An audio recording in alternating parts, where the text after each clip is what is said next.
Welcome to In Black. It is Tuesday. I know we are running on CP time, but it says it all in the title.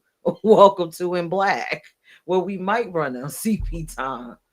But tonight's topic, and I love this one. Before I even tell you, start sharing the live, share the love, share us on Facebook, inbox the link to your friends, text your friends, and let them know that we about to get into this topic. It's called Thank God for Black Queer People. Thank God for us. As usual, I am the host. Most of you know me, but if you don't, my name is either Peirrce or Peach. However, you met me, whatever name you like to use, I'm comfortable with either. This is an IME Inc. broadcast, okay? And everything shared here are the thoughts and views of our panel and not necessarily of IME Inc.'s nonprofit, even including my thoughts and views.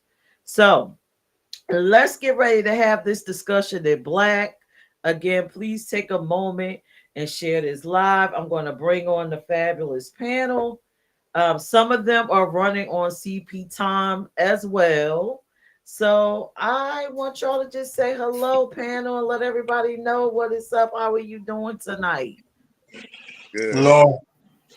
What's up, everybody? Hello, What's good with you? How are you? All right. I'm hoping they fine hey, out there in TV land. But okay, so the topic, thank God for Black queer people. Thank God for us. Because there's so many contributions we done just gave to community as a whole, both here in the US and abroad.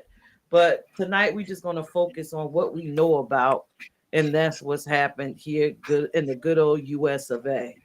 Because if we start talking, we'll be here all night talking about all of our contributions. So I'm going to get into the very first question of the night. And it is as a black queer people, despite the public ongoing disregard or hostility, why do we continue to show up and contribute to society? Where does that resilience and strength come from? Why do we keep showing up regardless of how we're treated in society? I'm going to go with Donna first. Why do you keep showing up? none of y'all, but y'all see me? Yes, we Mm-hmm. definitely see you. I can't see none of y'all. Oh, We why? see you, Why you sexy. say? Huh? We see you, sexy.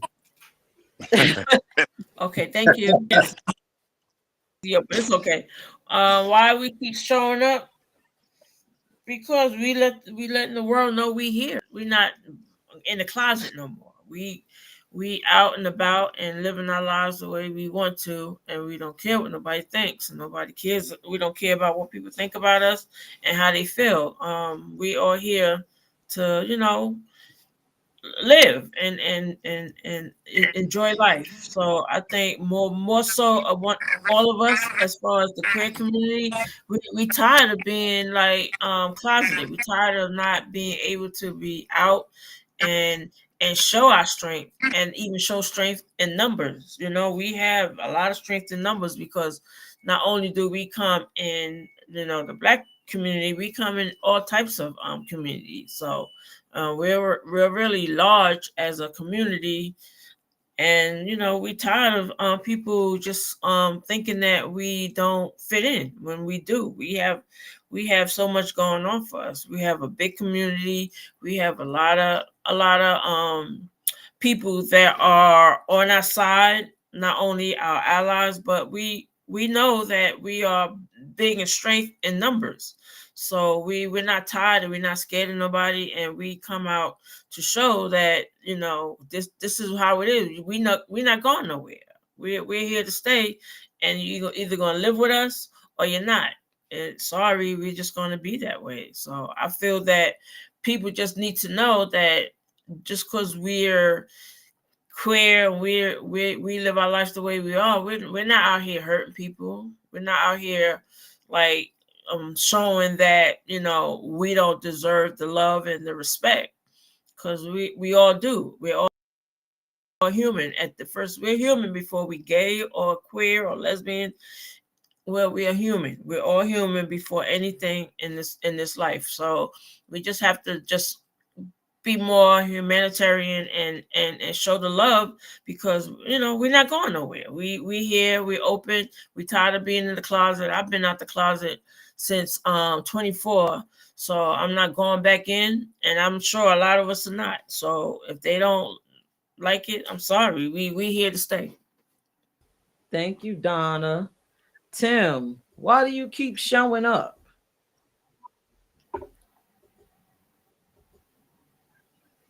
If we didn't, God wouldn't have made us if we weren't supposed to be here. So just like anybody else, I'm not going to stop living. I'm not going to stop wanting. I'm not going to stop achieving. I'm not going to stop dreaming just because of somebody else's ignorance. My life is what I make it, and that's why I continue to show up. Thank you, Tim. All right, Stan. First of all, where else we gonna go? So I mean, but and then we show up not because we're trying to show up for somebody. We're showing up for ourselves. And sometimes when we have these things that's going on and these challenges, that's just part of life. That's life. So these challenges are going to take place.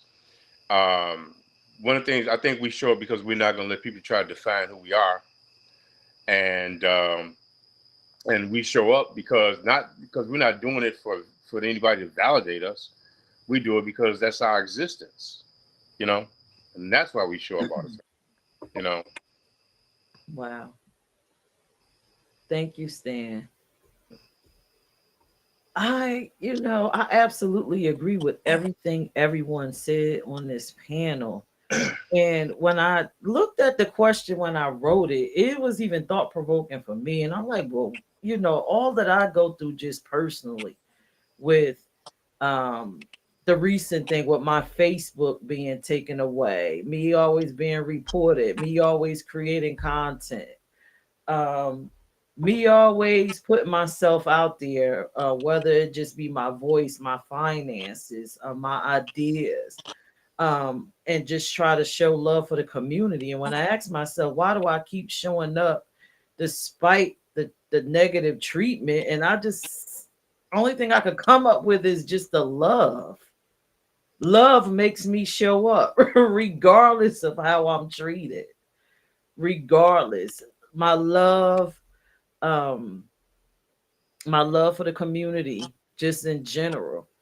Me wanting us to love ourselves, uh, wanting to build connections and family amongst us. And I think that's why I continue to show up in the capacity that I show up in. So I thank all of you guys for your answers, because they were just absolutely great, And I don't know if this question was thought provoking to y'all, but it definitely was to me. It made me think. Did it make any of y'all think about it? Like, why do I show up? Like, what? Never thought about it. I know, because why not? We ain't going nowhere. I'm here to stay. All right. So I'm going to go to another question. Remember, you guys that's watching, feel free to respond in the comments. Our next scene that I'm going to go into, this is a photo of Willie Smith. He's a groundbreaking gay fashion designer from the 1980s, right? Was known for pioneering street couture, or what we call street wear, or in the modern times, ghetto wear, or hood wear, hood fashion. And basically what it was is blending high fashion with street style. So, if you know anything about transitioning from the 60s to the 70s, most of our grandparents or parents were wearing more like suits, really dressed up, or uniforms from your job. But Willie broke down that barrier and gave us the more casual looks that we wear today, the blazers with the jeans and the sneakers or the shoes. Um, but my question for tonight, do you recognize Willie's influence on both the fashion industry and everyday wear across black and white communities? If so, how would you describe his impact? And I just want to say thank God for Willie Smith, a black queer person. I'm going to bring up Stan because Stan actually knows Willie Smith. Right. Yeah. Um, his impact was huge. I mean, and we're talking like in the early '80s when I actually met him when I was working with. I was doing an internship with Fashion Fair, um, and I was dressing models in New York for the magazine, Ebony magazine. Mhm. So we would style the models, and Willie's. I got to meet him through somebody, a guy named Andy Warhol, and Andy Warhol was an artist, photographer, and so I Willie. love Andy. Oh yeah, okay. So, and I was 19 years old, and um, what struck me with Willie was that he created the baggy pants, the broad padded shoulders, you know, and his impact was very big. There was another guy named Jeffrey Banks. He was 16 years old, a black designer. He's actually the guy that created the Calvin Klein jean, a black designer. And then with Willie's influence, you had Carl Kanai and Fubu. So yeah, his impact was huge. I was very impressed with Willie. I was one of the first ones to wear his clothes, and I liked the exaggerated shoulders, the pads, and the baggy pants, and all that stuff. And he had his sister Tukey Smith as well, and she tried to carry it on, but she wasn't able to. But um, and plus his clothing line also gave an old vintage look to clothing. It was a vintage look that he created. So yeah, his impact is huge. He's responsible. I don't know if you guys heard of this guy, Basquiat. He's the guy that Jay-Z tries to create his hair like he was, and he was an artist as well back then. But yeah, those were the New York days, and it was very influential. And even like Carl Kanai, if you all don't know who he is, you need to check out Carl Kanai. Carl Kanai actually influenced a lot of the fashions that you saw on TV in the 80s and 90s. New York Undercover. Yeah, Carl Kanai, right. So, um, and to this day, I still stay in touch with Carl now. Um, I remember when he first was trying to get his clothing in Macy's and everything, and then when Macy's first accepted him, they gave him a section in the store, and he was really, excited. And so we got a lot of people to come down there and support him that day, and they gave him, he's like a little booth in Macy's he had. So it was a lot. But Willie Smith influenced a lot. Yes, Willie Smith I dress today the way Willie Smith uh, created the clothing. I still dress that same style right now. Wow. Do you Yeah. notice that any of the black community in general, when you go out amongst our communities, do you notice that, can you see his influence in the way most people dress? Yeah. Oh yeah. All I mean, if it wasn't for him, you wouldn't have Fubu.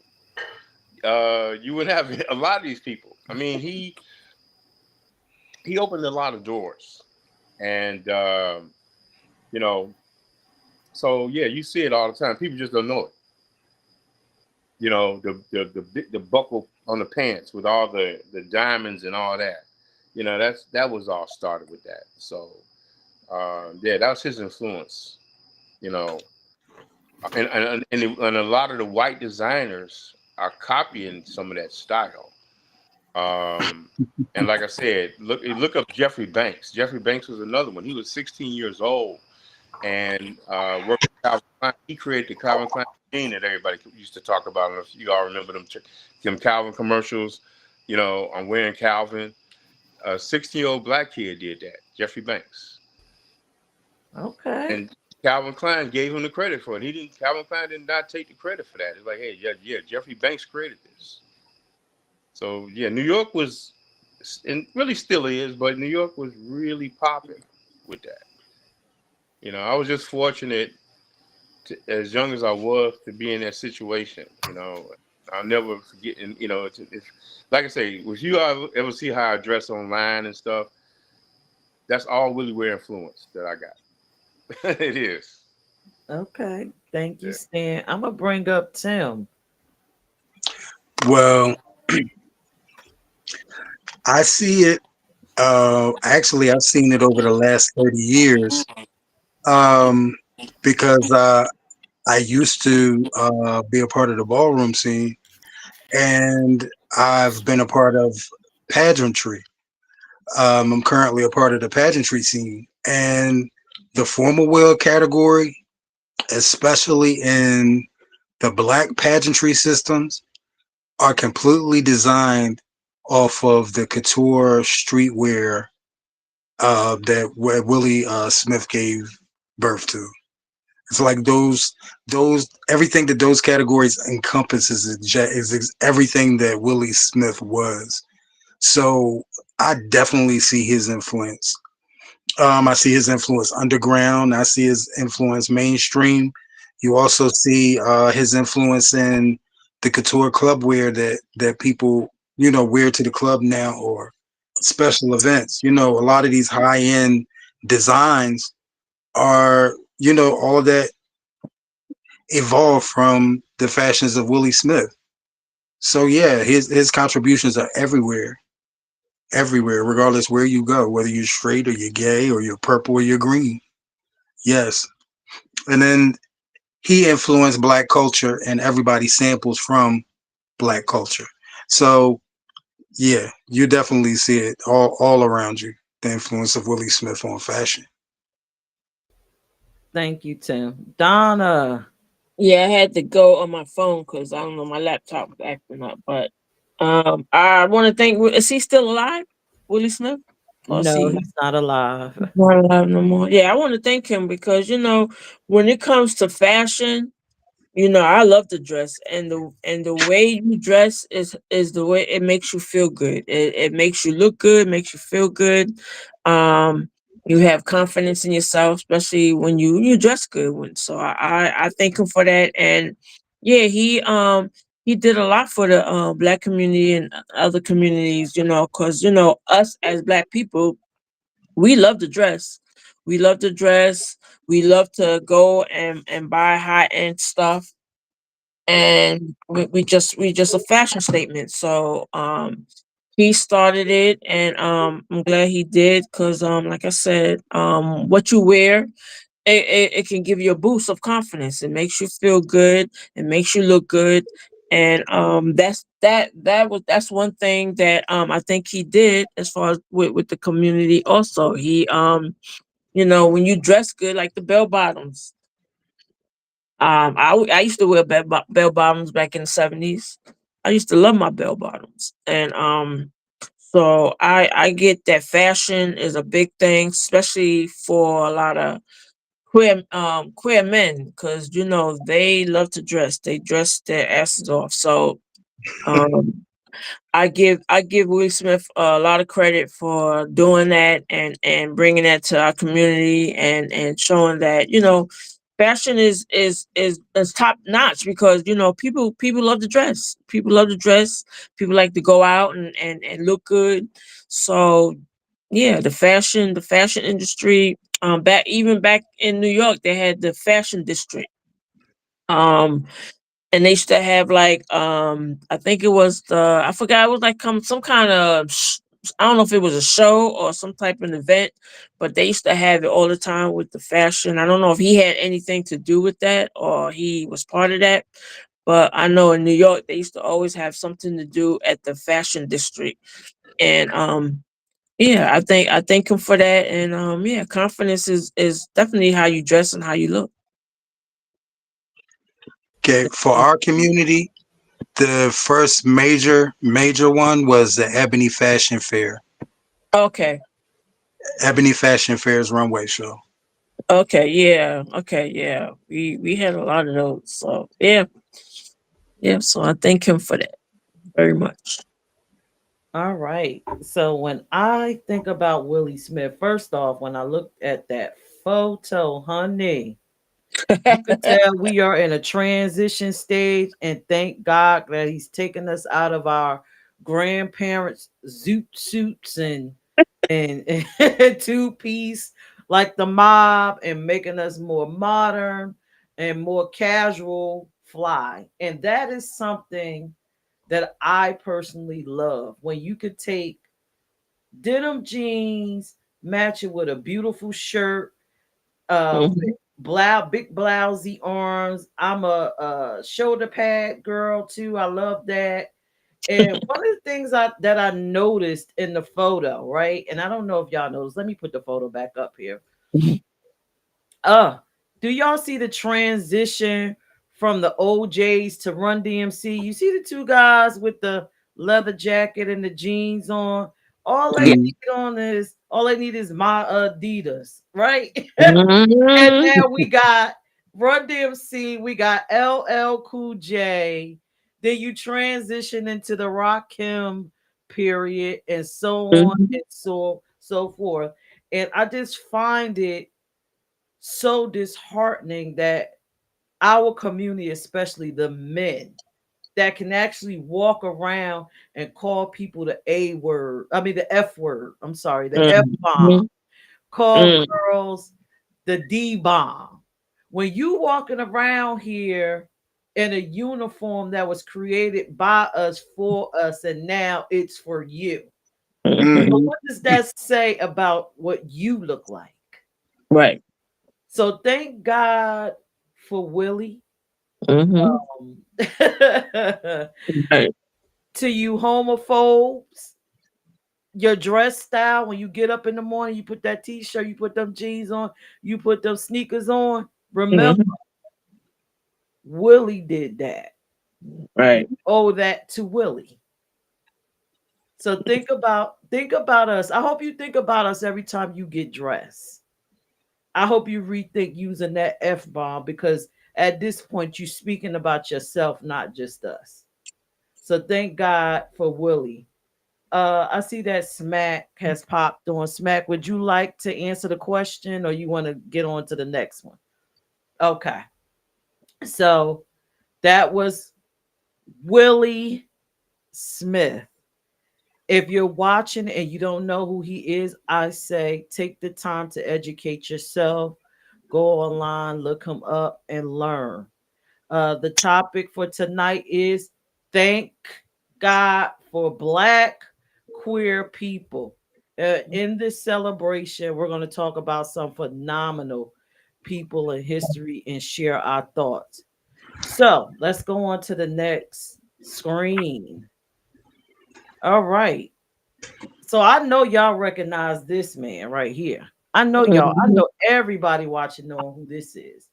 So mhm, my next question for tonight: contributions in civil rights. Bayard Rustin was one of Dr. King's closest advisors and a gay black man. What do you think the movement would have looked like without his leadership and organizing? I'm going to start out with Smack.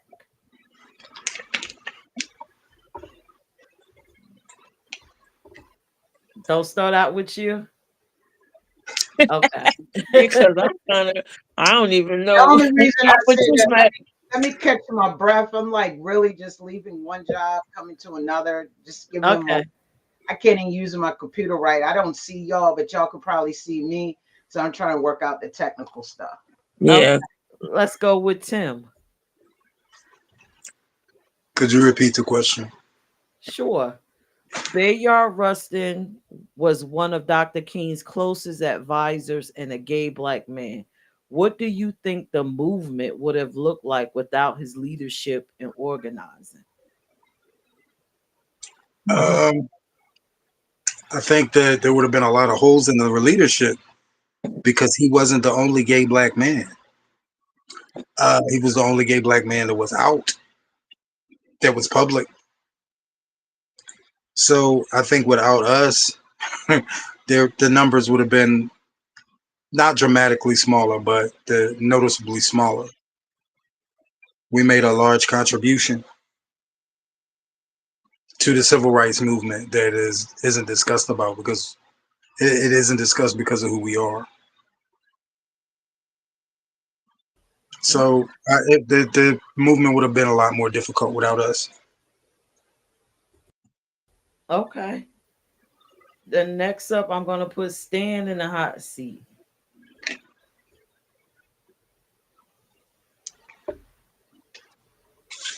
It would have definitely been a lot different.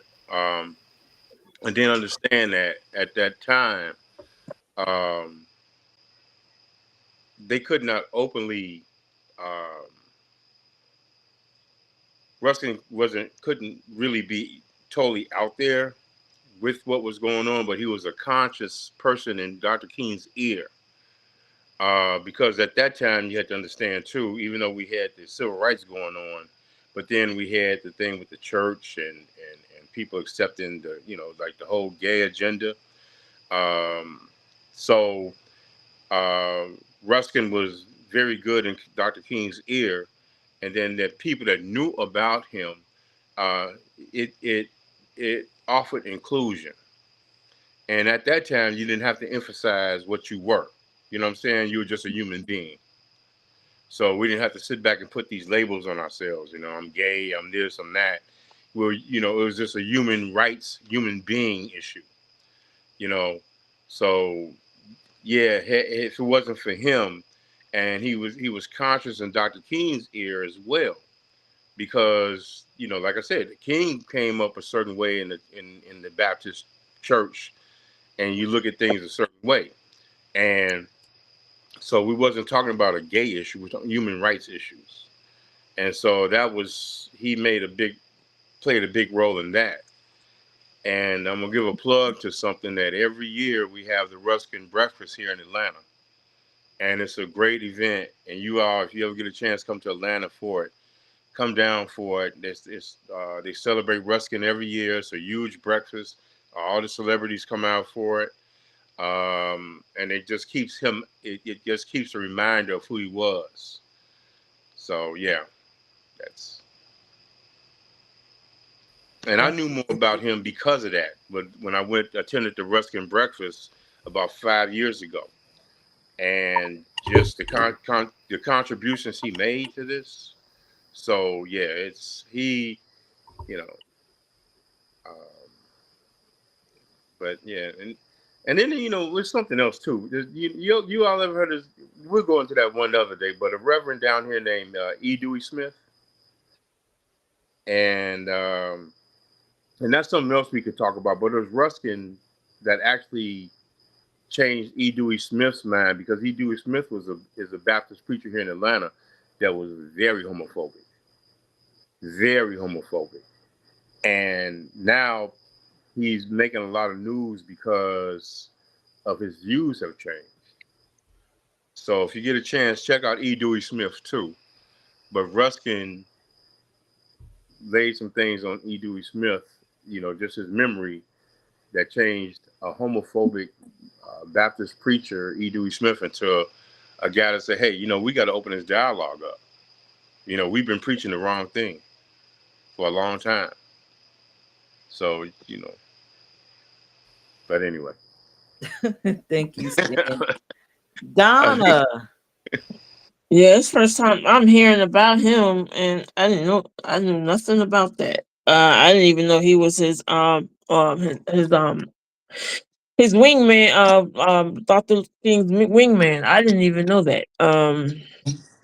As far as like back in the day, it was being gay was not even like it was kind of hush hush, wasn't it? Yeah. Like it wasn't really like something to be said or even try to like push anything. I'm thinking back with Dr. Martin Luther King is more equality for human rights, and I didn't know if it was anything had to do with like gay rights. I don't think it had anything to do with that. But if it was more so turn the tables and it was like that where he was what's his name, the Yard. Rusty. yeah, him. Yeah, if it was more to that fact of, but I really don't know nothing about him, so I can't really speak much. But what I'm saying, if he did help out our community at that time with when he was Luther Martin's um right hand man, I hopefully he did right by us, but I don't know much about him. This first time I'm hearing about it. I gotta do my research on that. Thank you, Donna. And you know what? I'm happy that you said what you said and being fully transparent, because it's probably people that's watching this show now and will watch later that are just like you that don't know, and it's okay to learn. Hmm. Yes. I just learned about E. Dewey Smith, so I'm thank you, Stan, because I love to learn. Oh yeah. Yes. So, Smack, are you ready? Are you? Can y'all hear me? And can y'all see me? Yes. All right, Yes. I can see y'all now. I'm on the right browser. Bayard Rustin, I didn't know much about him till about 7 years ago. Is it me? Because I hear a clicking. Do I need Yeah, I to hear get it too. Oh, okay, I hear a clicking. Okay, so I feel the question was, what do you think the movement would have looked like without his leadership and organizing? Well, a lot of movements got how can I explain it? From what Rustin did with Martin Luther, and I'm speaking from an activist. I mean, I look at it totally different because he was not living out loud and about, you know what I'm saying? Not living his truth because, like Donna said, it wasn't really something that you spoke on. So he was not just announcing that. I feel from what I've read, my research, that he was living his life. I don't remember anything that he's done specifically for the gay rights movement. I'm going to say that. What I do look at him for, and once again, coming from an activist, by him working with Dr. Martin Luther King, he professionalized the movement. He made it more better. He organized it. He built coalitions. We wouldn't even know what coalitions are today if it wasn't for Rustin. You know what I mean? We wouldn't even know what playbooks. People still use his playbooks today when they're trying to make change.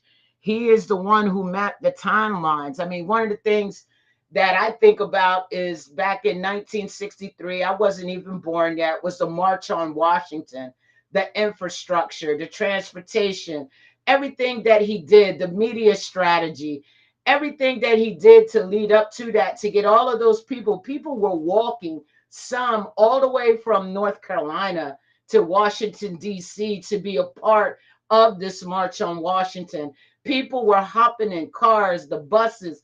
He did all that. He knew how to bring those people together. That movement is a part of history. You know what I mean?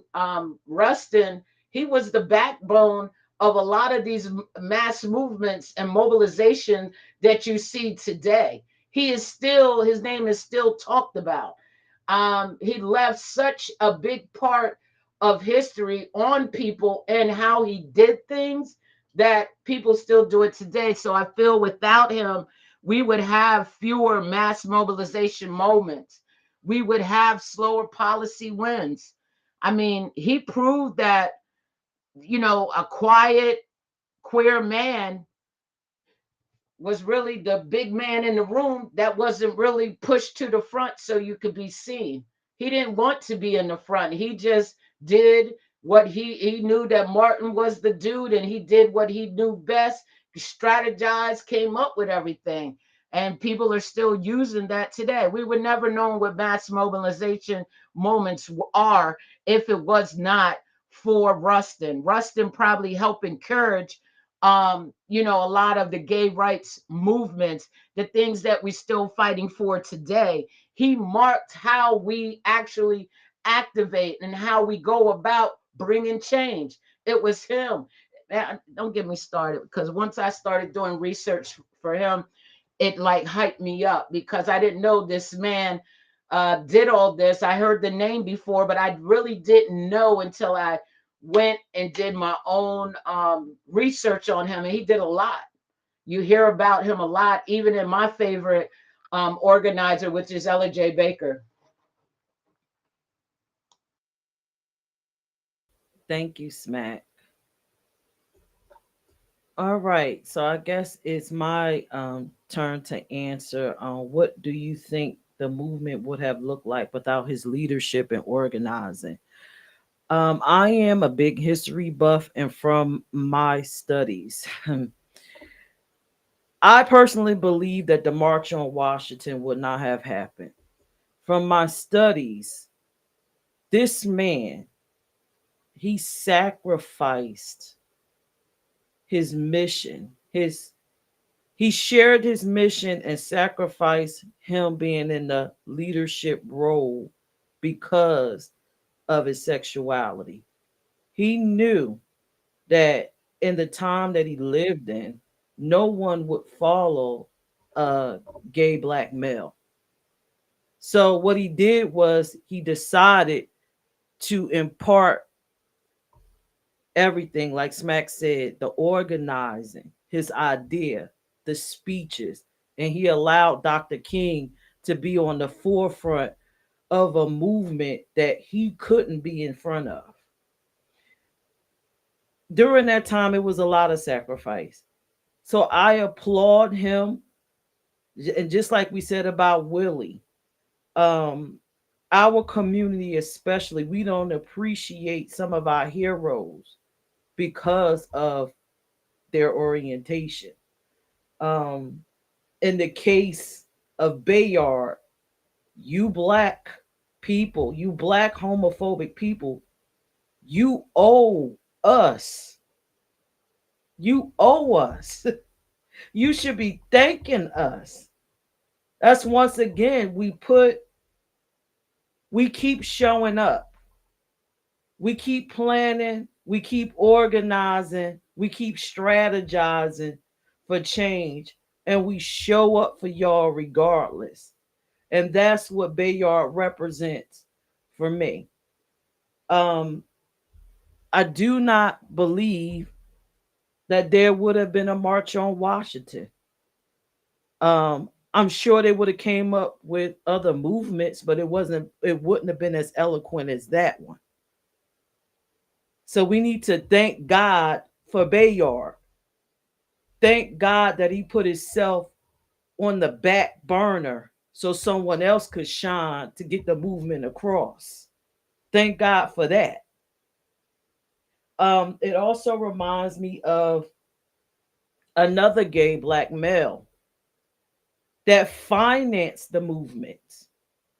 See, Dr. King was just a representative. So Bayard did all the writing and organizing of the speeches and these marches. But Norris B. Herndon, which was another gay man, financed these things. He helped pay for the transportation for people to get to Washington. He paid for the spaces for these people to sleep. We forget during those times, black people didn't have money like that. But when you see it on TV, you just, we don't think that far. Oh, look at all those black people marching out there. They all just must have carpooled. It took money, and we didn't have that. But we did have a secret weapon called Norris B. Herndon. But we don't hear about him because he's LGBTQ. And one thing about this man is he sacrificed his whole entire life. He never had a partner. He hid in secrecy because of his orientation. And he's funded not only the civil rights movements, but black colleges, any kind of black fund. So that's what I think about when I think about men such as Bayard, such as Norris. We keep showing up and we keep sacrificing for the greater good, just for them to call us F bombs and the D bombs, the women and stuff. So I see we got Dre and Zay. Did y'all want to answer about the Bayard Rustin? The Bayard Rustin question? Jay said he's going to pass, but I think that you kind of hit the nail on the head completely when you said, like, what would it have looked like without his leadership? You know, King was a voice. He was a powerful voice, but we got to remember that the first march was not successful. Uh, this march, with the March on Washington, was the second march. And so we have to remember that although King had a voice, he didn't have the pull that he thought he would. And when they came back around with it, King understood the assignment, but he still didn't have the following that everyone thinks he had at that time. And so, if it wasn't for Bayard, we as a community, as African Americans, we would have never been on the level we are on today. And I think that's why I get so angry with when we allow anyone to come into a leadership position and try to take us backwards, because we fought for this.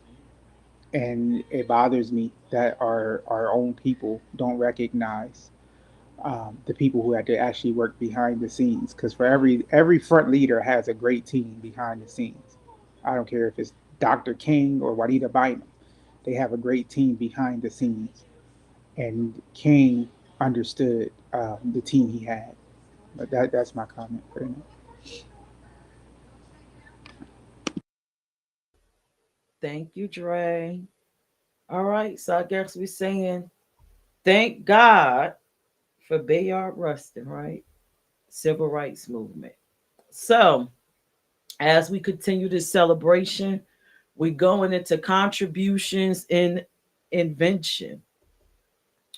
So this next photo, I think everybody recognize who this is. This is the one and only George Washington Carver. How many of y'all is just like, what? George Washington Carver. All right. So here is my question.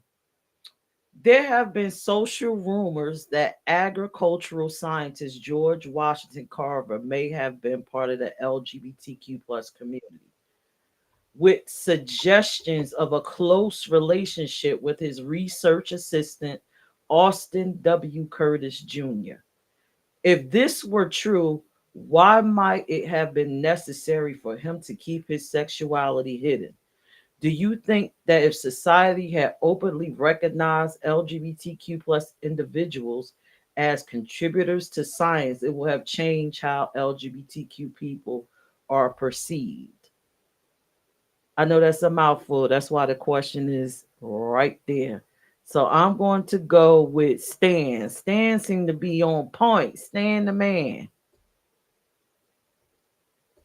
I don't think that he kept it closeted, because at the time, um, it wasn't the thing to do. If you follow what I'm saying, is you did what you did. You were who you were, and so it was never nothing talked about.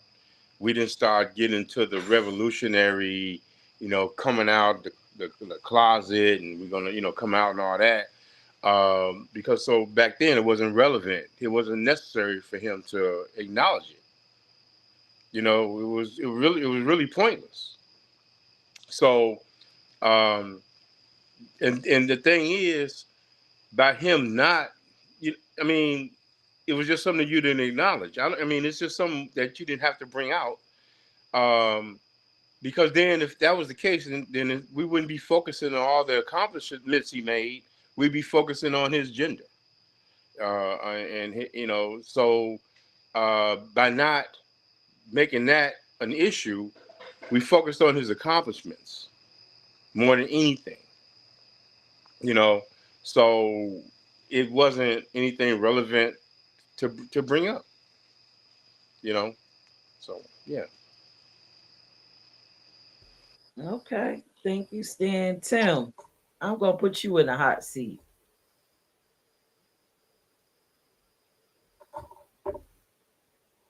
Even in that time period was very don't ask, don't tell. Hold on for just a second. I think my fan might have been causing that distortion. Can you hear it now? No. Okay. Um, yes, that era was very don't ask, don't tell. Um, it was in anybody's best interest not to openly express their sexual preferences outside of the norm because women and gays didn't have rights at that time. So it wasn't for you to say, "Hey, I'm gay," and expect to be accepted. I think a lot of the people who were instrumental in the movement were able to be instrumental in the movement because they kept their head down and didn't express their preferences openly. And sad as it might be, that's what we had to do at that time in order to exist, in order to be successful.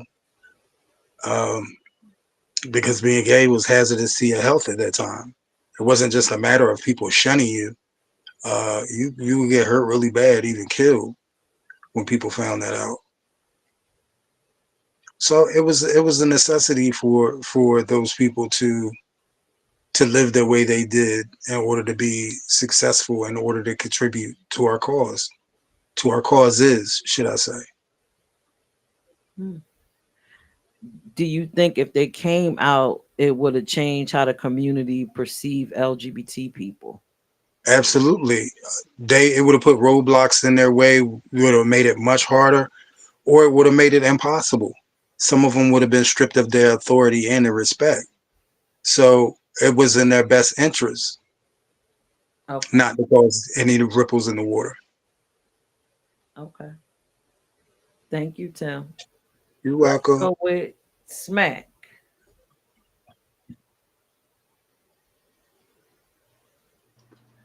All right. George Washington Carver.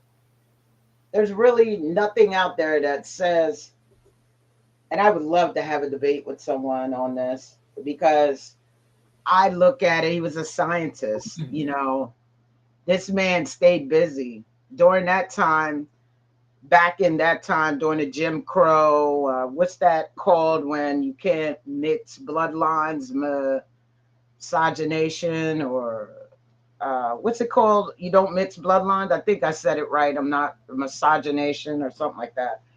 And just during that time of Jim Crow and such an earlier years, he was a scientist. He didn't have time to be looking for love.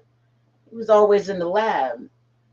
But because he never married, they want to say he was queer because he left his assistant some things like his estate and all that. He never had children. He left everything to his assistant who assisted him with the inventions. But to be honest, if he were to live, if he were queer and he were to live openly, I don't think he would have got lots of times scientists get funding for different things. I don't think he would have gotten funding to keep doing the things he was doing. Um, I don't think people would have allowed him to mentor students. I mean, you look at his history, he did a lot. Um, Back then, I feel Black scientists were things that you heard all the time. You didn't hear about that a lot, I feel. And I feel like if he were openly queer, we still wouldn't know who he was. Just being honest. I don't know. That's just how I feel. I just think things would, um, if he, what was the question again? I may have got off the question. Would science change? Is that what you were saying? If he were to be openly queer back then? I asked, you answered the first half about why he would have kept it hidden. And the second question was, do you think if he was openly LGBTQ plus, would that have changed the perception the community had about us? Yeah, I think so. Yeah. It would, I think it would have, to be honest. Like, I think it would have. Thank you, Smack. Hmm. Let's go with Kalani. You with us? You ready to answer? What's the question? How y'all doing? What's the question? What's up, baby?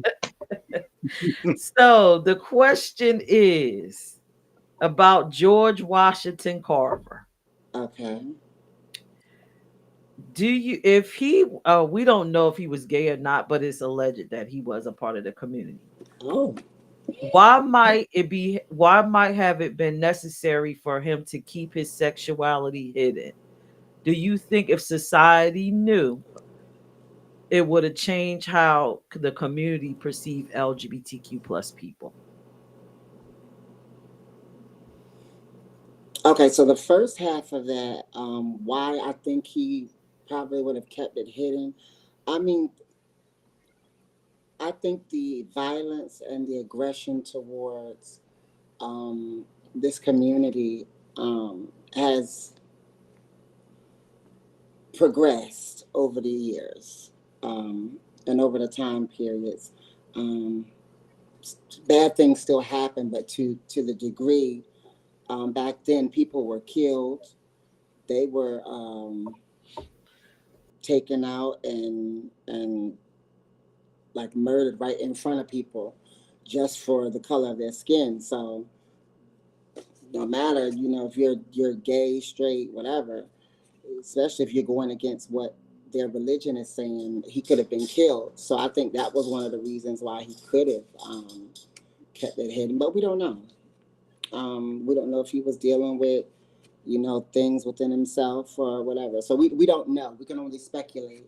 But that's one of the reasons I think he could have been um, secretive about it, or not even secretive, just what they call discreet. Um, so that's the first half. The second half, do I think it would have changed people's perception and how they view LGBTQ? I don't know. And I say that because people have a tendency to go against what causes them to confront what's in them, because we don't like to deal with our emotions and our feelings. So I don't know if it would have changed. It probably would have broadened people's understanding. Maybe their tolerance may have gotten better. But to say that it would change how they view, I don't think so, because religion had already started dealing with people's belief systems. So I don't know. That's my answer. Thank you, Kalani. You're All right, welcome. Dre, you are up next. um, ooh, why might have been necessary? I think during that time we got to remember this was the late 1800s, early 1900s. Um, this was the ain't nobody business but my own season of life. Ain't nobody business if I do. Y'all know how the old song go. And I do feel that during that time, it was more of like what was said. It was more as don't ask, don't tell. But it's also, I think, more of ain't nobody business if you whatever you do, mind we mind our business around these parts. What goes on in our home stays in our home type thing. Um, would he LGBTQ have been more received, um, or more looked at differently? I think that answer for me would be no. And I think the reason it would be no is because they were already we have to look at this was the period of lynching. I think this would have made his success would not have even been founded, because I feel like if he had came out openly and then called himself trying to invent something, they would have found him in the peanut gin, chopped up. They definitely would not have received him to be the great scientist and inventor that he was. I mean, he only died with $60,000 in his pocket, that went to Tuskegee at that time. So these are the things that we got to look at. If he would have came out as gay, them boys would have had him in the backwoods somewhere, strung in like 7 different places. Is it? Everybody pretty much took all the answers. But yeah, it was pretty much don't ask, don't tell kind of thing. So he kept everything to himself because he probably was afraid of what would happen to him if he was to expose that he was on that team. But I don't think it would change the science or whatever. All right. Thank you, Joy and Zay. Donna, did I get you?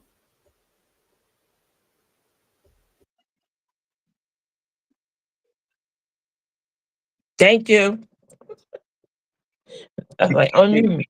Okay. I'm still learning about this, but as far as Washington, George Washington Carver, there was no definite that he was, but he did have a life partner named Austin Curtis Jr. I heard he did have, but he never was married. But it wasn't what I'm just saying. This is what I researched. There's no definite signs that he was, but he did have intimate relationship with men. But I don't know if it was out or he was out there like that where they knew, but somebody knew for them to put this in here.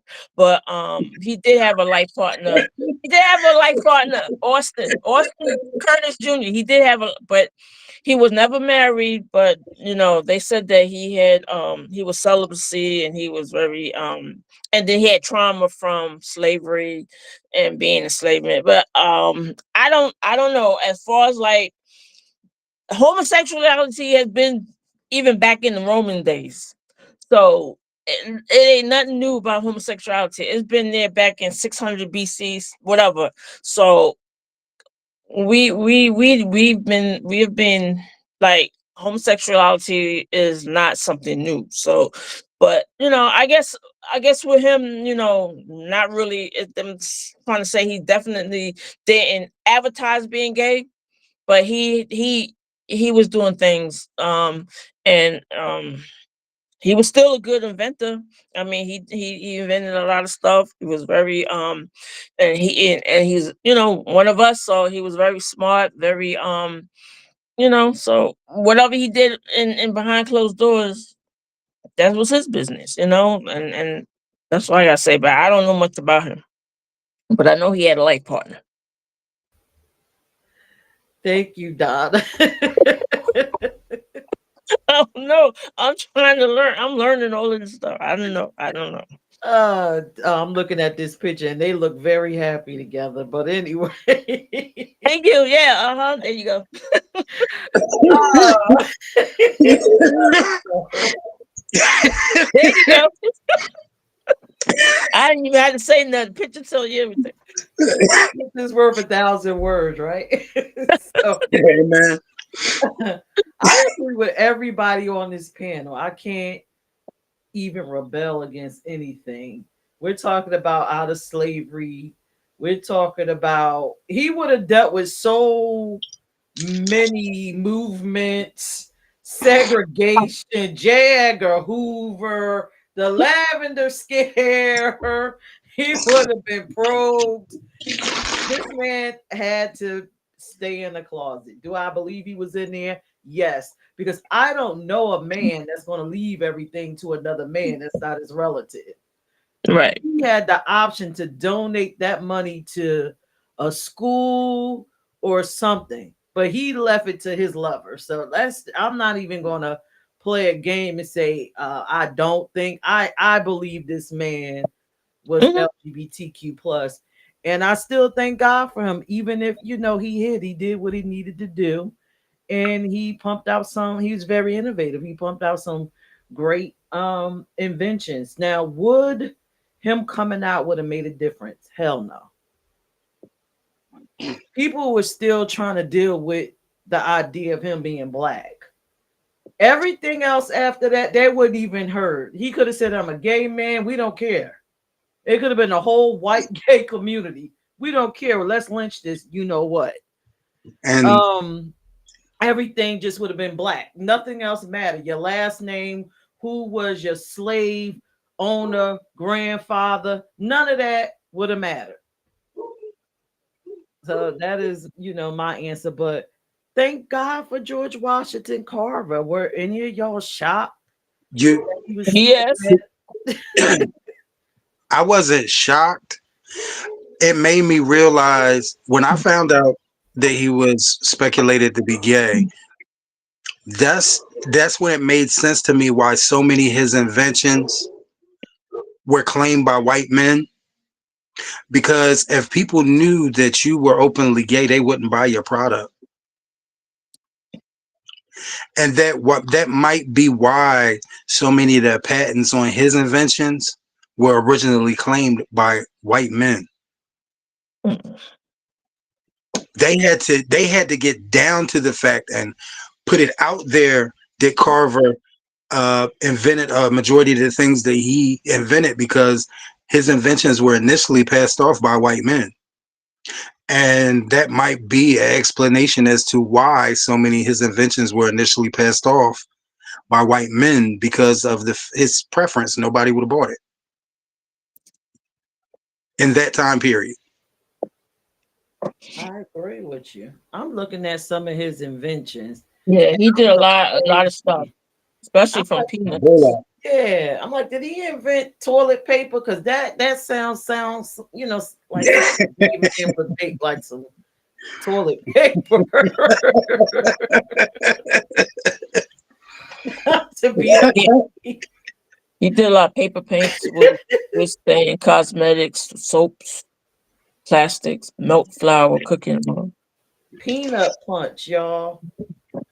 A lot of oils, hand lotion. Yep, 300 products from peanuts.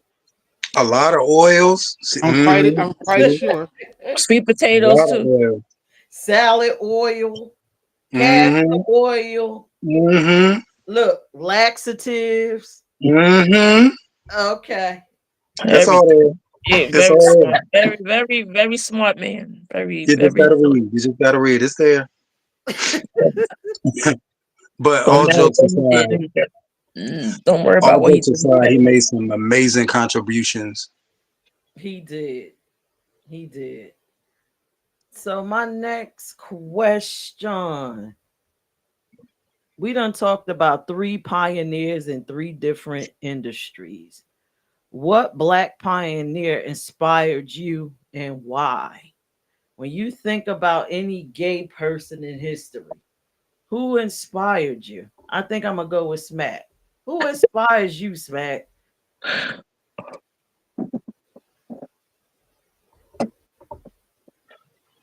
Audrey Lorde.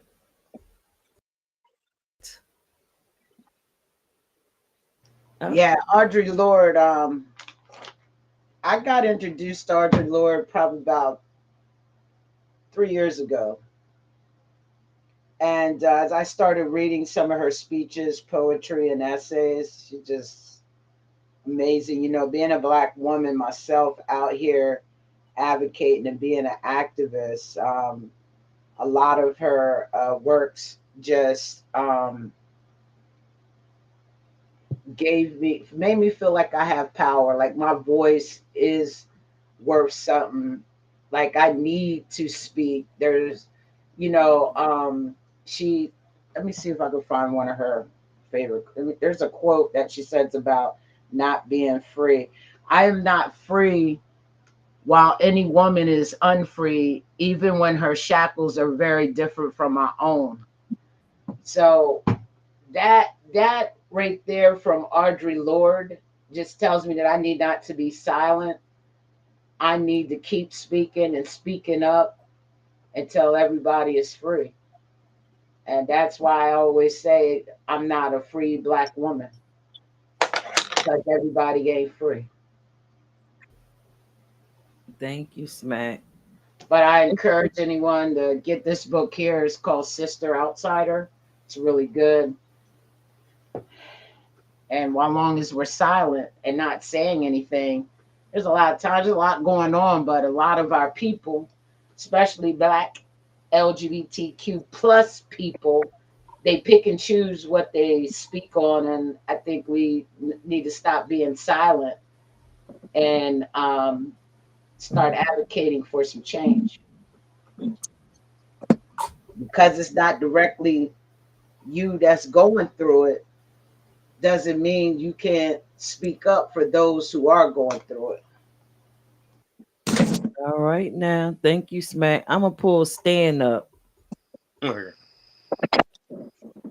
You know, it's coincidental that we even talking about this, but the person that inspired me the most was actually during the time when we were talking about Willie Ware and Willie Smith, and those days in New York, and they took me to see a singer named Sylvester. Oh yeah, yeah, yeah, Yeah, yeah. I was a 19-year-old kid, and when they took me to see Sylvester, that changed my whole. That was my motivation and inspiration to say, hey, you know what? I can just be me. Sylvester will always stay forever in my memory. Watching him perform and how he did what he did, and that is forever in my mind. And another man named Michael Bennett, and Michael Bennett was the producer of the Broadway show Dreamgirls. And those two, yeah, I mean, I'm giving history, but that was the biggest motivators that to this day, and that's my inspiration. Thank you, Stan. Tim. My biggest inspiration, and I think I mentioned it in past episodes, is hands down Langston Hughes. Langston Hughes, unlike a lot of the other, unlike a lot of the other people that we've discussed, Langston Hughes was one of the few that was able to be open and still be successful in uh, achievement movement for our people in multiple different areas, not just one. And after studying Langston Hughes, that's when I began to study more so abroad. Like he drew my interest in, because prior to reading up on and watching movies on Langston Hughes, I wasn't even aware that we were there, you know? So it kind of put my foot in the door to the thirst for our history, because growing up in heterosexual environments, nobody teaches us or even lets us know that we even have a history. So hands down, mine was Langston Hughes. Thank you, Tim. I'm gonna go with Kalani. Um, in history period. Yes. Um, I could go with so many of my sisters, aunties, mothers, but I'm gonna go with Frances Thompson. A lot of people don't really know about her, but she was a slave and she was trans. Her slave owners let her,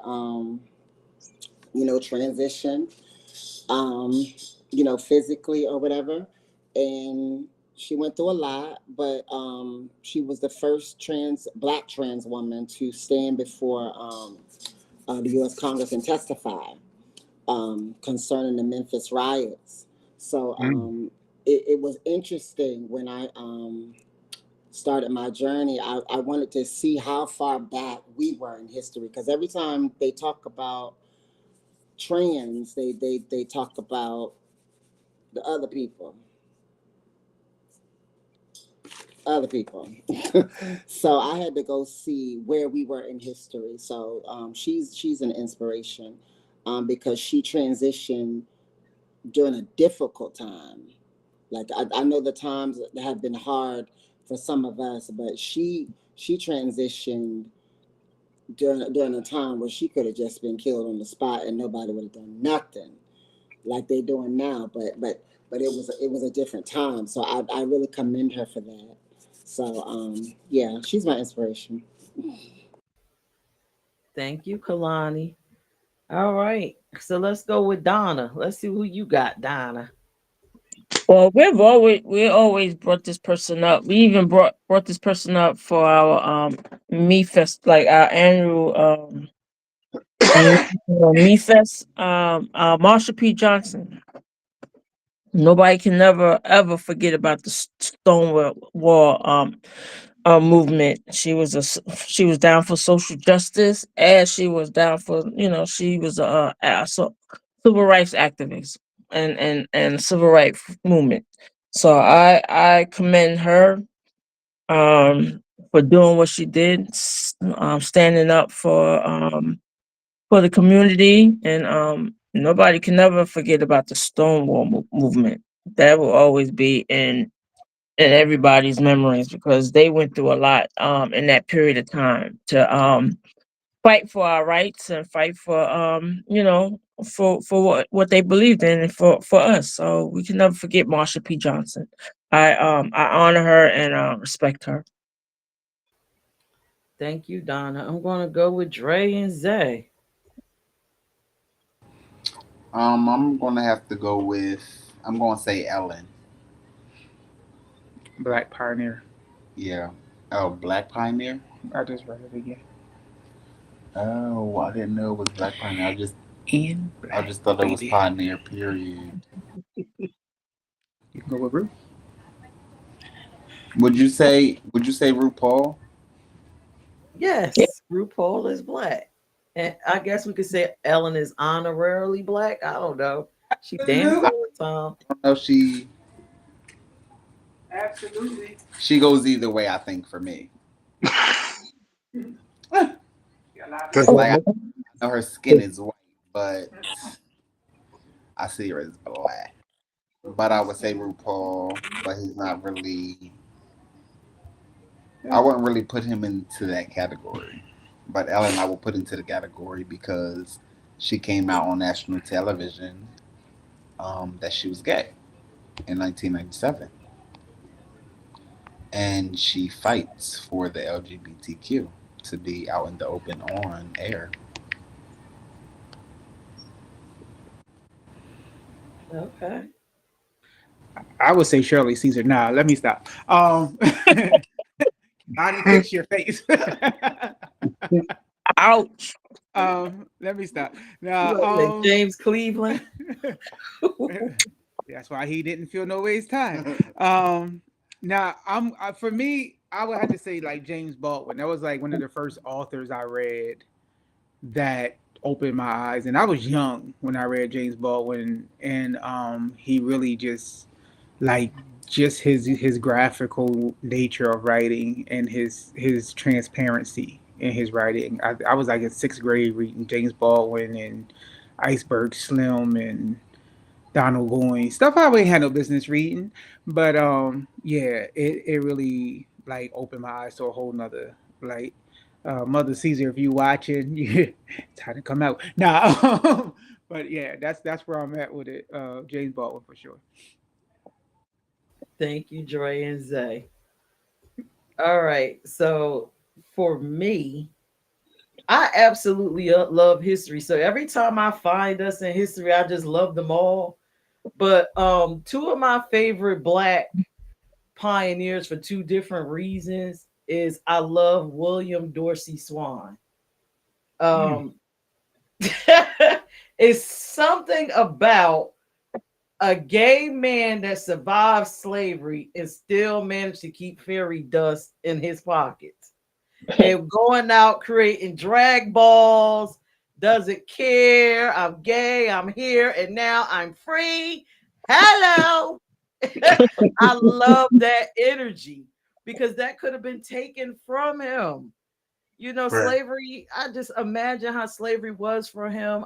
They probably bred this man with all types of women, but he made it. He made it and he created the drag community. Like, holla, Tim, holla. Now, my second one, and this is going to make y'all laugh, and y'all can just look it up. And I like him for different reasons because I think I just like him because he was just totally delusional in himself.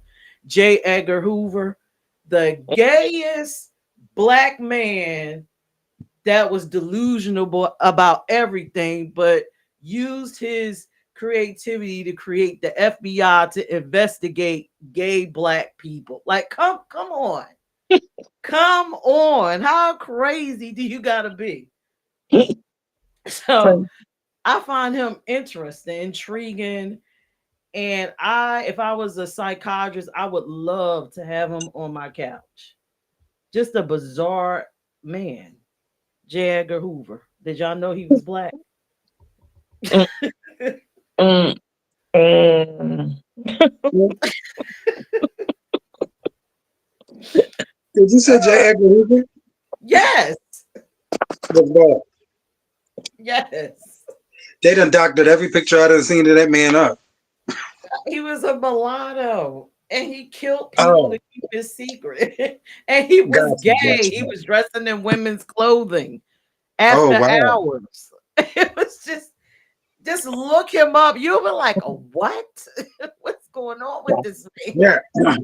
I'm familiar with J. Edgar Hoover. I was never aware of the fact that he was mixed. I always thought he was a white man.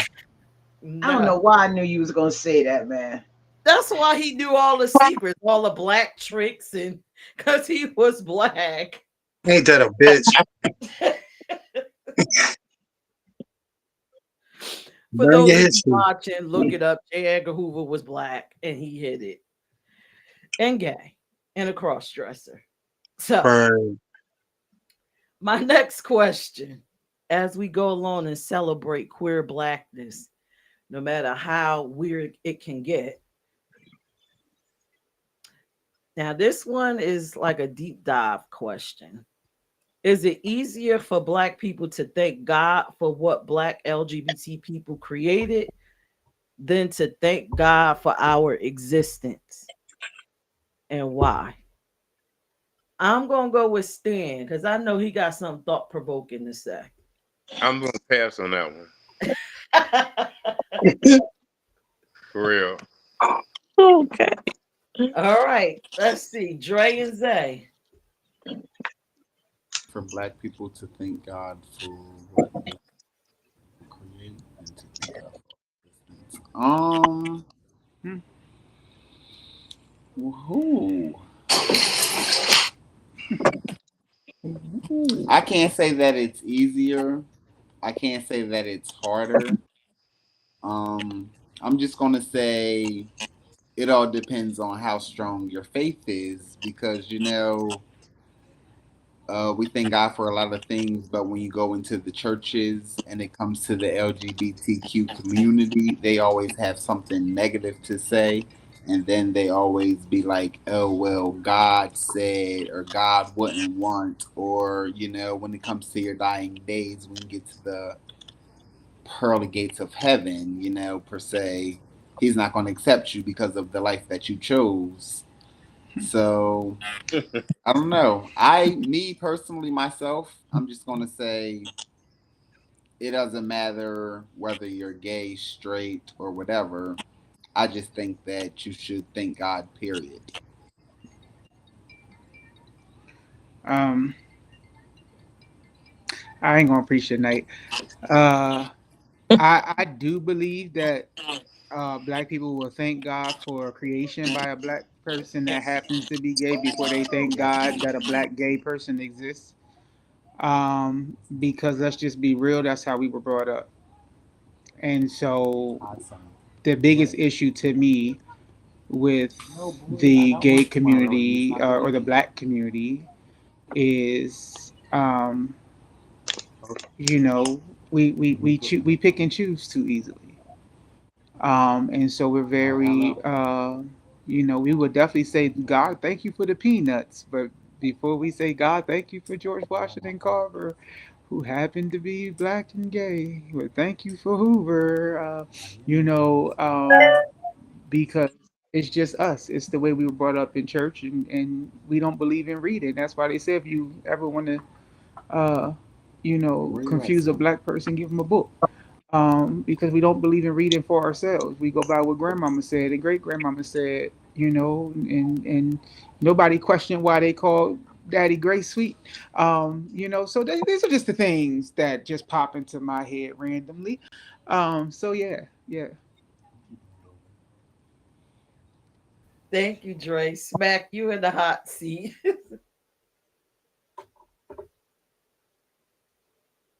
I didn't know you was coming to me next, but when I sit here and think about it, it is something that I heard on a podcast. I wish I could remember the name, and I remember you and I talking about it. You know, my answer is yes. Um, you know, churches love what we can bring for them, meaning like they ain't got, you know, they can sit there and preach about it, but let's keep it real. Some of the best choir directors are LGBT, black LGBTQ people. So it's like, I'm not saying all churches are like this. They love the choir director, right? Because he can just, you know, he's theatrical, he's getting down, here you go, and boom, you know what I'm saying? We're doing everything that keeps, you know, keeps that music going, got them on the piano, they hitting them notes, you feel what I'm saying? When it comes to the lesbian, now you want to start preaching and carrying on, or if it comes to maybe you don't have a title within the church, and person just being authentically themselves walking in, then you got a problem. Not saying all churches, just some that I've been in and I don't go back to, but you know, I just call it what it is. It's a conditional acceptance, is what I call it. If we are beneficial to you and your congregation or your house of worship in some kind of way, it's okay. But if we just show up as our authentic selves and say 30 of us came in, you all of a sudden want to say, God gave me a word, or you want to change your speech, and then you're spewing things that are not from the Bible, but what you have been taught. I mean, I could keep going on and on, you know. Um, I just think that, you know, I don't tolerate people who don't protect all people. Feel what I'm saying? And I'm very, you know what I mean? I'm very open about that. And, you know, some people ask me why I don't come back to the church. And I said, can you take what I'm about to say? Because I'm about to be true and authentic. Y'all don't accept me. But if I was directing a choir and trying to help the choir get right, you probably would accept me. You know, and that's just how I feel. I feel like there's conditional acceptance when it comes to the black LGBTQ plus people. Just keeping it real. And that's my answer. And like I said, it's not all churches. It's not all places of worship. Not everyone is like that. Because I've been to, I mean, my church now accepts everyone. Thank you, Smack. I'm gonna go with Kalani. What's your thoughts, Kalani? I agree with Dre and Smack. I like that term she used, conditional acceptance. But I think that's a human condition. I don't think we're living in an age of dishonor anyway. We don't even honor our mothers and our fathers like we should. So I don't think it's necessarily LGBTQ like motivated. I just think that we just like what people do for us, but we don't really like the people. So yeah, what they say. Thank you, Kalani. Donna. Yay. Well, since my God is a woman and most churches are ran by men, that's all I got to say.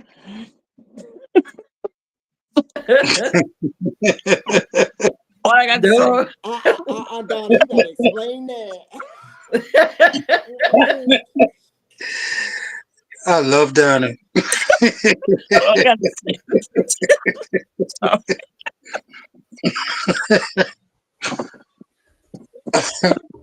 That's it. Did we get Tim? Right Tim, did you go? Steaming. No, could you repeat the question for me? Is it easier for Black people to thank God for what Black LGBTQ plus people create than to thank God for our existence, and why? It's easier for them to definitely be thankful for what we create because they enjoy what we create without having to acknowledge us. You know what I'm saying?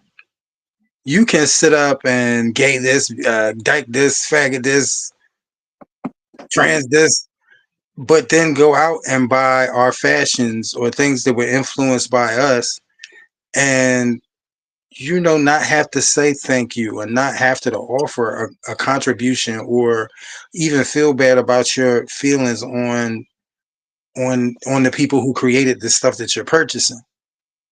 Whereas it's more personal when you have to stand in front of somebody or you have to look at somebody and say what you have to say. Most people can't repeat the same thing directly in front of you or directly communicating with you as they can when you're not in the room. So yeah, I think it's definitely easier for them to throw accolades toward the things that we produce as opposed to us or us as a community or our cause, period. People will buy your stuff and not like you. People will buy your stuff and not like you. Just like those clothes that they wear and those robes that those pastors and ministers wear. They don't even know who created that culture. They need to don't let me start. I'm sorry. You're right. You're right though. When you're right, you're right. That beautiful lapel that comes down to add flavor to that all black or that all white or that Amen. Right. Now, Smack, I'm with you when you're right. I might have to agree with Tim. Anything not to acknowledge us. Thank God for the air, the rain. Thank God for them jeans. Thank God for that house music. Thank God for drag. Thank God for RuPaul. But thank God for the red bottom shoes too. Because thank God for civil rights. Thank God for food. The red As soon as we drop it off, they right there to pick it up. They right there to pick it up. It don't even get cold. They right there to pick it up. Thank God for fashion. Thank God for almost everything out here. But we don't thank God for you because you an abomination. That's it. But let me get them good jeans you made though, because they all right. Yeah. Let me get that good blazer, that good couture outfit, because that's all right. Give me back your liberation. Give me back your civil rights. You don't want what about us? Give us back what we gave. Yeah, And let's see everything. what you do then. As Cat Williams would say, everything, everything. Give us back everything. That would be All the gift right. that keeps on giving. So this is going to be our last question for the night because we can't go into these, and I kind of thought about it. So I'll just take one of the questions, and then we're going to end the night, and we're going to talk amongst each other and talk about what we learned. Since we're talking about thank God for Black queer people, why should white people thank God for Black queer people? Ooh, look at the faces I got that quick. Everybody got up like, I'm gonna go with Stan because Stan keeps it all the way real. Gospel music. Gospel music. Thomas White Dorsey, a gay man that created gospel music. So white people should be thankful for Black people for gospel They But music. say, wouldn't if it you wasn't for know, him. white They folk ain't couldn't. They listening to couldn't no jump up Tom. and down in church. You know, white folk ain't listening to no Thomas Dorsey. They don't. But what I'm saying is, he created the gospel music that actually they live off of that. It is not the gospel music they sing. Okay, well, we got a lot of Southern preachers down there. I can't think of his name. Jesse Duplantis. That's one. They definitely live off of that. Ernest Angie was one. So, and that's just strictly my opinion. But Thomas Dorsey created gospel music, and the white evangelists lived off that. You talk about him. They don't do our modern gospel. They like our old Negro spirituals. Well, yeah, but I'm saying if he did not create that, but like I said, that's my opinion on it. But we cannot uh, not give Thomas Dorsey credit for a lot of what goes on, even from Billy Graham and all those people back then. So Mm-hmm. things evolve over time, and it's not a debate. I'm just saying is we cannot uh, forget Thomas Dorsey, and like I said, because everything that Black people have done, from jazz to everything, it was started by Blacks, And they took it. and they all of it. They So took it. let's just live. Yeah. So that's that. So what Stan is basically saying is just like they stole everything else for. It's how what Stan is saying is how we worship that they stole. It was in their churches there were no people running around. There were no people passing out. You know what I'm See, saying? and the That thing was is, when our you had culture. when you had those preachers back then, them white people wasn't getting the Holy Ghost till they brought Black stuff in there. Nothing. Then they seen our churches, and then miraculously things started to move in their churches similar to ours. That's what You Stan know, is saying. so it's just I mean, it's the healing and the person in the wheelchair and you hit them in the head and they stand up jumping around. That it's what it is. But They thank you, Stan. Dre. yeah, I can dance, I can move. Yeah. Okay. This Say it the again. question didn't change. Why should Why should white people thank black LGBTQ people? Is that the question? King, you better stop sticking up your damn finger. Because if it wasn't for black LGBTQ people, they wouldn't have any famous designers. That's my answer. Oh, and Broadway wouldn't be as popular as it is. Mm-hmm. I'll just say they should thank them because a lot of times the black people do things that the white people were scared to do. Yeah, And there would be like no Little Richard. slaves. Wow. All right. Smack. I mean, I'm just going over like what we talked about thus far tonight. I mean, let's keep it real. You know, um, they would, the question was, why should white people thank God for us? Because of democracy. You want your democracy that you have now, the culture and the freedoms that a lot of people have now. They're broader and braver because of us. Like, come on, look at Bayard Rustin, man. If he didn't do what he did, we wouldn't be where we are today. And that's why, like some of us, we don't care. We will go down and get on the front line, 10 toes down, and talk to you how we need to talk to you to bring about change because of Black queer people before us who paved the way. I'm just keeping it real. You know, we've expanded, like the First Amendment practice through protests. You know what I mean? Like, I feel like I can go anywhere and protest. Okay. That's just how I feel.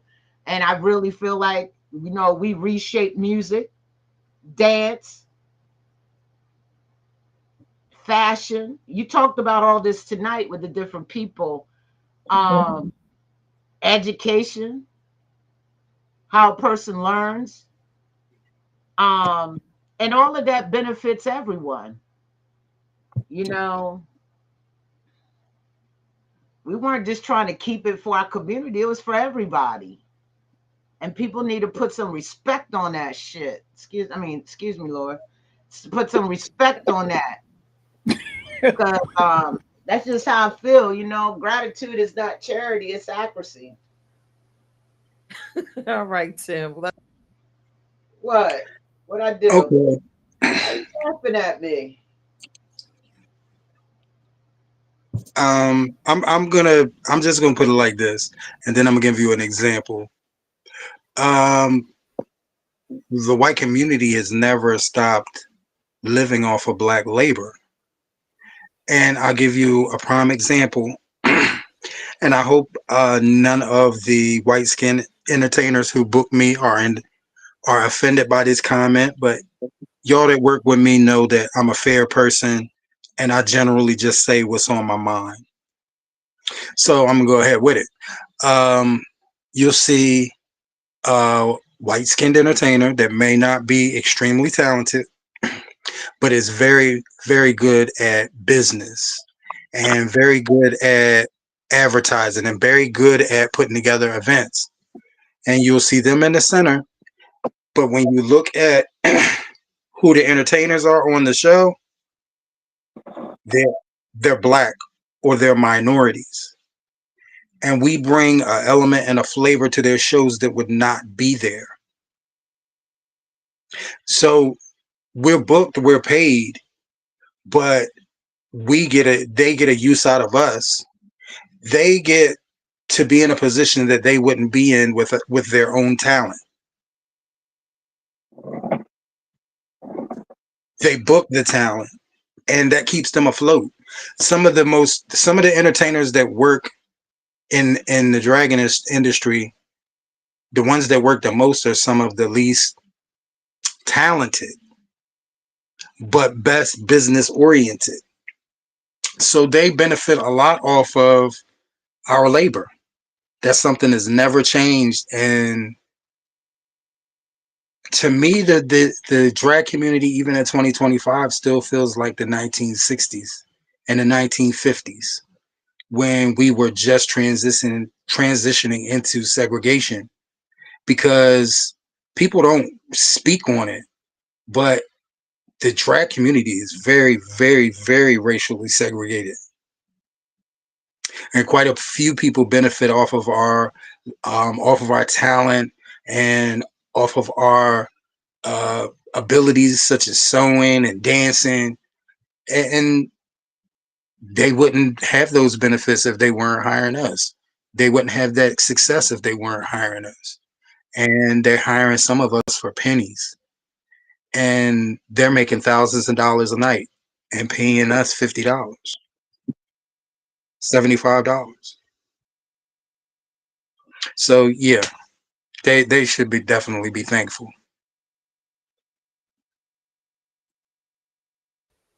Thank you, Tim. All right, Kalani. Why should they be thankful? I'm gonna agree. I don't know where Tim was going with that, but I'm gonna agree with Tim. Because that was a good analogy. I think that whether we created it or not, we always bring an element to enhance it and make it better. Right. So I think everything that has been motivated by any person of any other race has always been enhanced. If you go back and look, there's some Black person behind the scenes or somebody that they've watched that they've been inspired by to do what they do.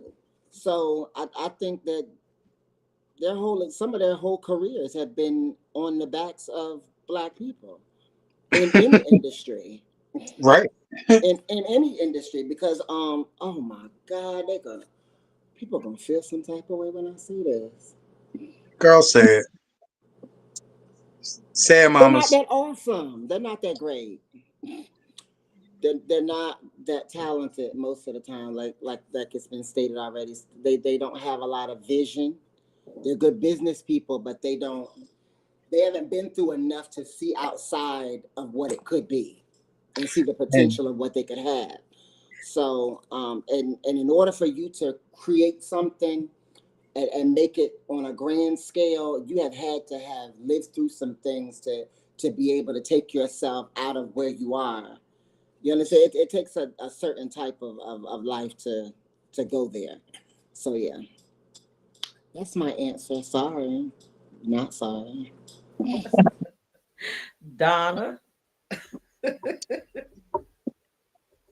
Um, what white people have to thank God for us LGBT um individuals, as you were saying. Is that the answer to the question?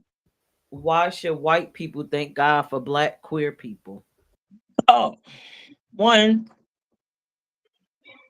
for rhythm, how we teach them how to dance, because half of them don't have no rhythm. Two, cooking macaroni cheese in a crock pot. Three, stealing our culture and trying to be us. Four, taking our jobs that they don't deserve. Five, wearing our hairstyles that's ours. And six, for us not whipping their asses for all above. Okay. I'm with you, Donna, because them cornrows. Jeez. Where did Dre and Zay go? Did y'all go, Dre? Oh my God. We did. We went, and I I am not following Donna at all. I am You already went, Ben. again. No. I got to Let him liven it talk. up Let a him little. talk. Go ahead, Zay. Go ahead, Zay. Go ahead, Zay. Say what you want to I say. ain't never seen Donna like this tonight. Go, Donna. I It's just want to know simply, what you have in your cup. it's Yeah, what's in that cup? Oh, it's a Monaco. Monaco. yeah. So what? No, it ain't that. I So only drank one. yeah, okay. It felt like being silly tonight. Well, what spring did that water well from? Oh, that's funny. Cause listen, I need to serve that water in the pulpit. mm, Black can, Donna. That black can tastes good. Ali, brother. Yeah, they kind of all do. I like the vanilla one too.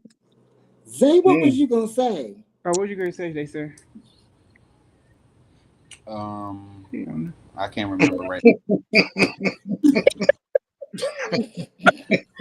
Sorry, I was I'm sitting looking here. forward to that. Somebody Here, commented. I forgot Thank because I'm you, sitting here Ethel. so in my ear.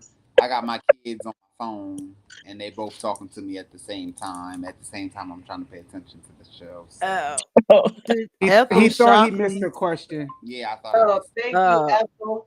And the Ethel mac and cheese in the Shockley crock pot said. is definitely diabolical. That's when I started laughing because I kind of laughed through the whole thing. She said macaroni and cheese in a crock pot, and I just kind of slid to the side. That's crazy to me. Let me read this next comment. She said, My like, aunt this used to have SH her is kids on crazy. leashes too. I'm about to They go had their Google kids this. on leashes.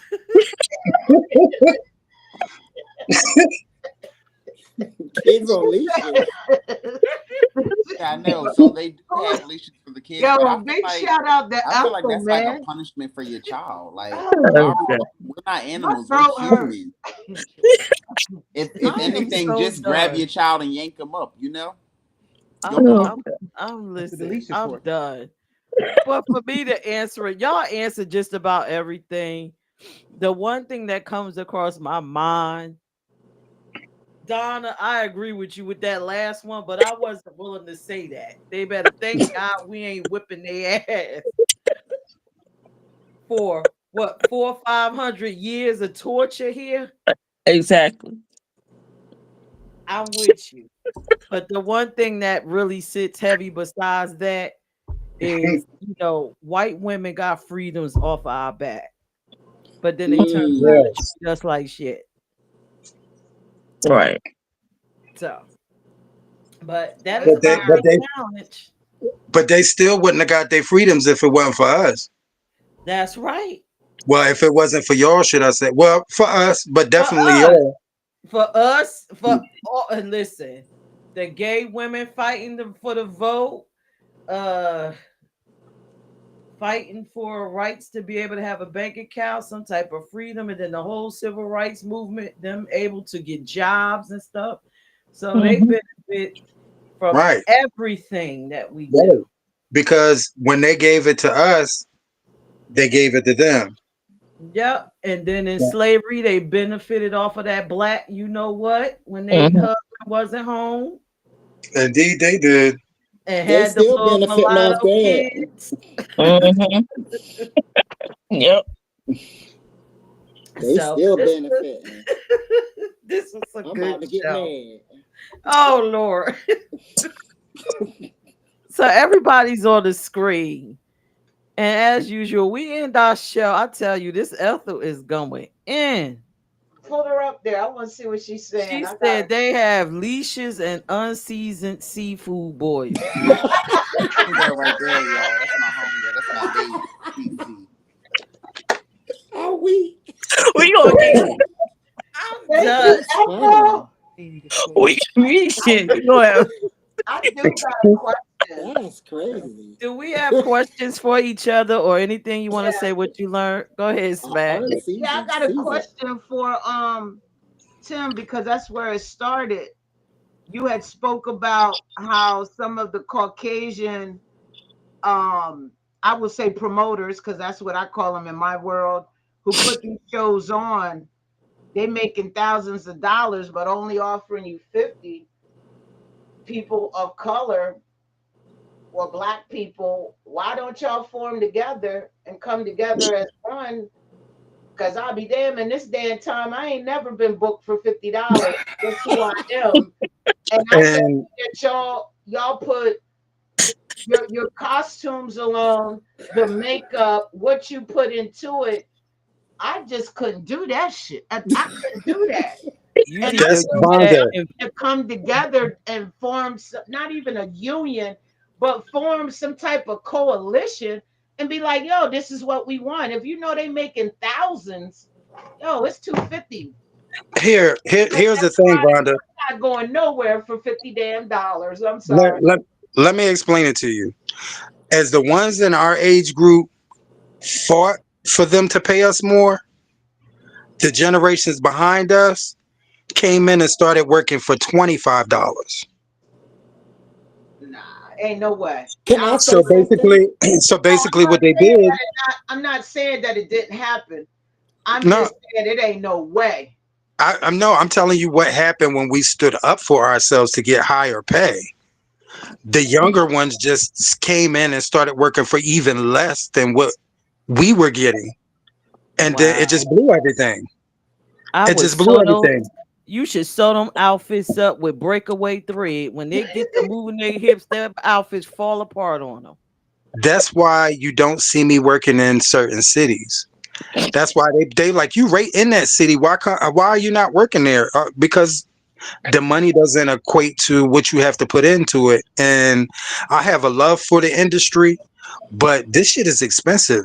It takes money just to get on stage to perform. Mhm. So I have to set my, in order for it to be beneficial, you have to set your boundaries on what you're willing to work for. Are the people coming for you or are they coming for the Yes. promoter? You said So, what? okay, because I look at this like I'm thinking about like when I did showcases for unsigned artists, right? Hmm.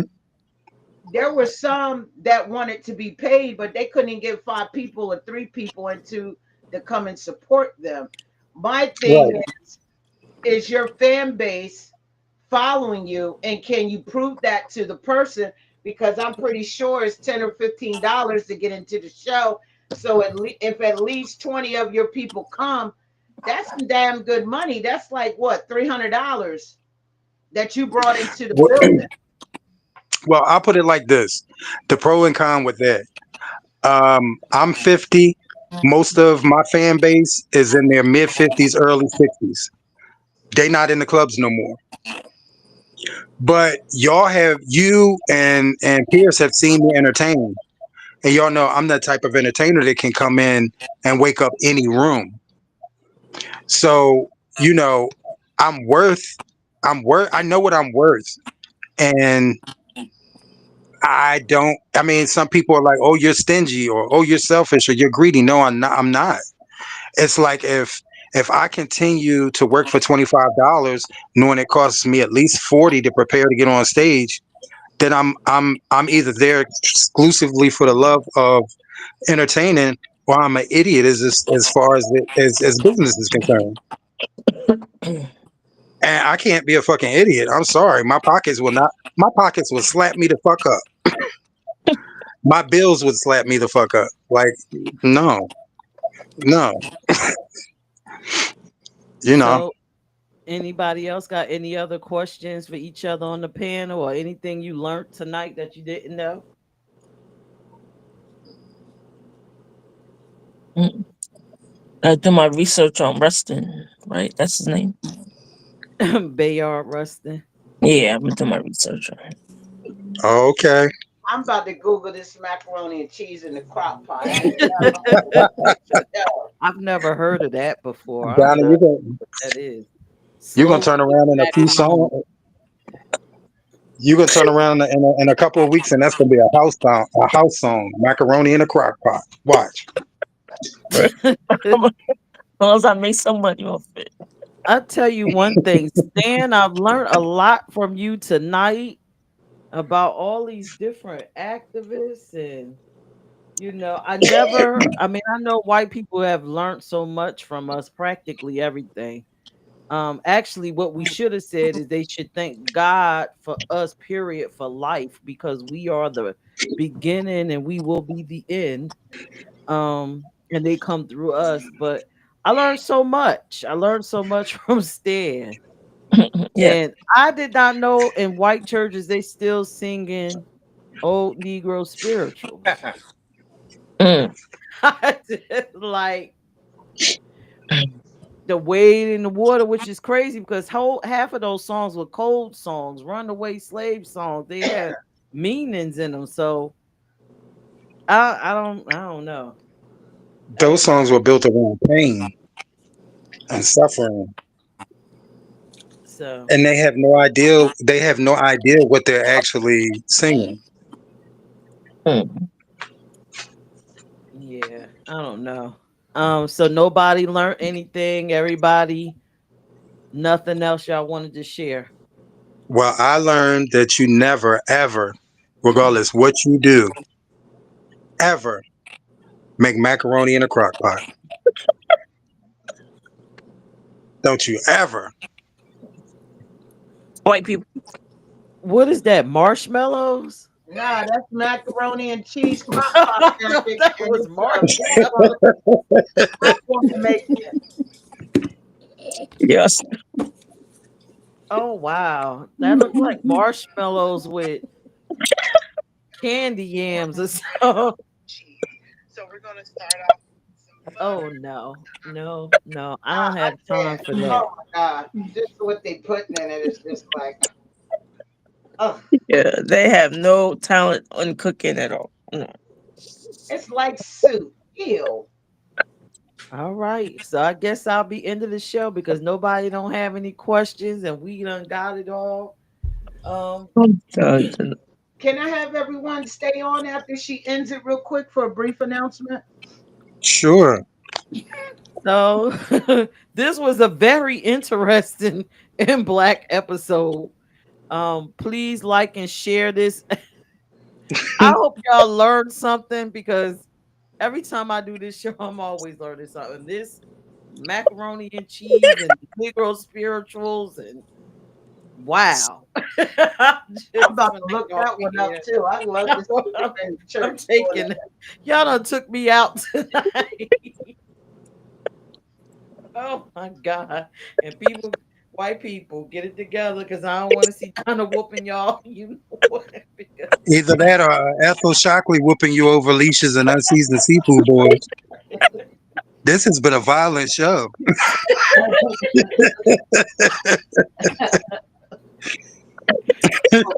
God. But real though. For real. So I'm just going to end this by saying, thank God for Black queer people. Yes. Keep surviving. Keep Amen. being innovative. Keep saving everyone because they actually need us after me listening to everything on this show. I Right? hope y'all join us next Tuesday at 8 p.m. God only knows what we're going to say on this show, right? So, That's the good part. with that being I'll said, behave next week. I do oh, need 2 Lord. minutes, everyone, after we end the live. Just 2 minutes. With that being said, y'all have a great night and stay away from that crock pot tonight. And that macaroni and cheese. Yeah. Bye. Y'all